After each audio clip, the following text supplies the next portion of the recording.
Very cool. Great job, everybody. So, this next piece, band directors, you don't need an explanation. You know this piece, but I bet the parents will appreciate to know what's about to happen to them. So we're going to talk about it for a second. But for the band directors, I will tell you this. I really appreciate that Daniel Buckvich wrote an aleatoric piece that really can be played with any level of musician, at least the fourth movement. The question is always, emotionally, are they prepared for the piece? And so that's the decision we always have to make. Parents, let me tell you about what we're about to do here. This is a really, really cool piece. It is, Daniel Buckvich is a composer in the US, and it is his way of describing a particular bombing that happened on Dresden, Germany during World War II. So a little bit of background.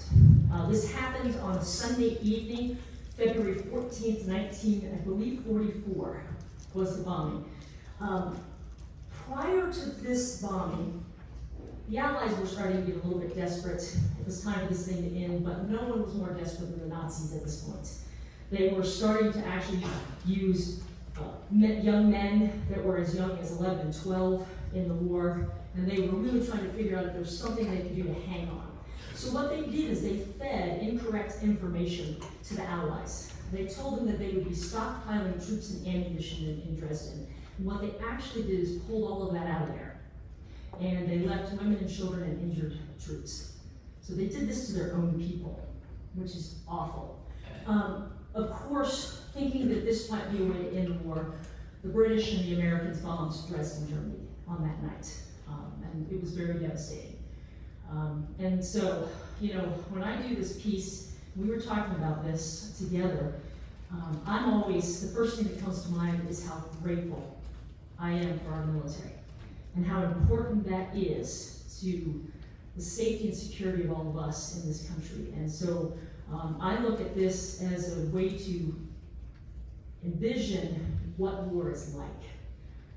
But it's in no way against the US or Britain. Quite the opposite, because the Nazis did this to themselves. So there's going to be some sound effects that you're going to hear in this, and I'd like to explain a little bit what it is. First thing you're going to hear is an airplane coming from a distance. It'll be impactful at first, but then it will really be from far away. And so what we're going to be playing is basically the night of the attack, and then the immediate aftermath the next morning. So you'll hear an airplane, then you will start to hear some sound waves coming out of the timpani that's just from the air being disturbed by all of this metal in the sky. The next thing that you'll start to hear are these whistling and splashing sounds, because in a firestorm, one of the tactics in World War II was to put gasoline across the area prior to dropping the bombs, and hopefully it would end things faster. So you'll hear those sounds from some of the students. Then you will start to hear very distant bombs that are being dropped. Then you'll start to hear some of the students saying Hilfe, which is German for help. So you'll hear that, it will get louder throughout the piece. I think you'll know when it is the middle of the attack, and then at the end of the attack, you will hear the sound of smoke rising on the city of Dresden, and at the very end, you'll hear the cry of a small child. So this is Daniel Buckvich's Firestorm, which is the fourth movement of his symphony number.